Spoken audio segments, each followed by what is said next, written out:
Immersion Symponique is my new interactive installation based on symphonic music and symphonic sound, or let's say sound coming from the different part of the orchestra.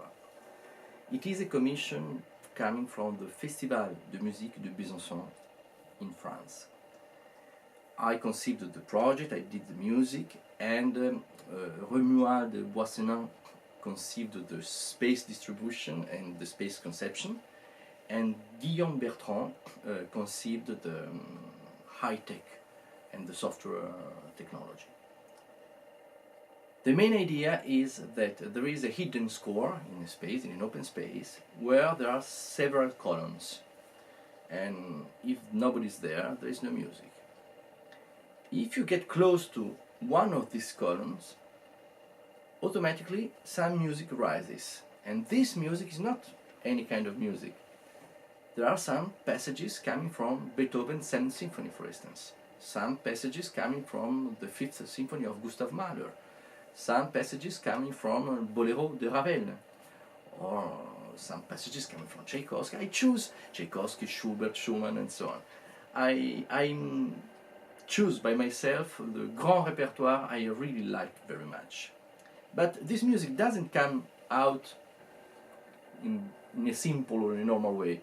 Belonging to which column you are close, you probably are playing the music of the double bass, or probably just the part of the violins, or probably just the part of the oboe, or probably the part of the trumpets. It means that the score has been splitted in 8 interactive spots, and if you want to listen the whole score, but you have been 8 people on the 8 columns, and then all the score is deployed, all the score is revealed.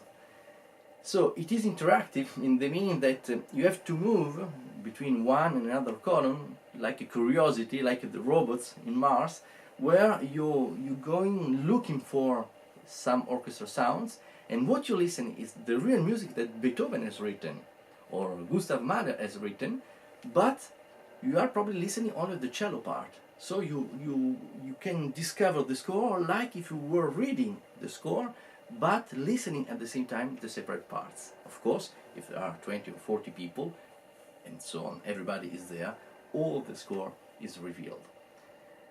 And I did this project, and I conceived it, for 2 main reasons. The first one, because I'm really passionate about symphonic music, mainly from the past, I have to say it.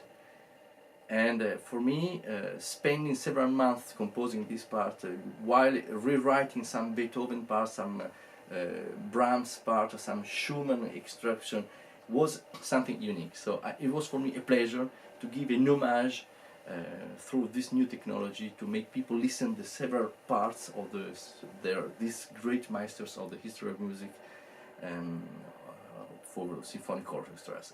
But the second reason is also because my master, Luciano Berio, wrote several years ago a composition called Rendering, where the main idea is based on an achieved and completed composition by Schubert.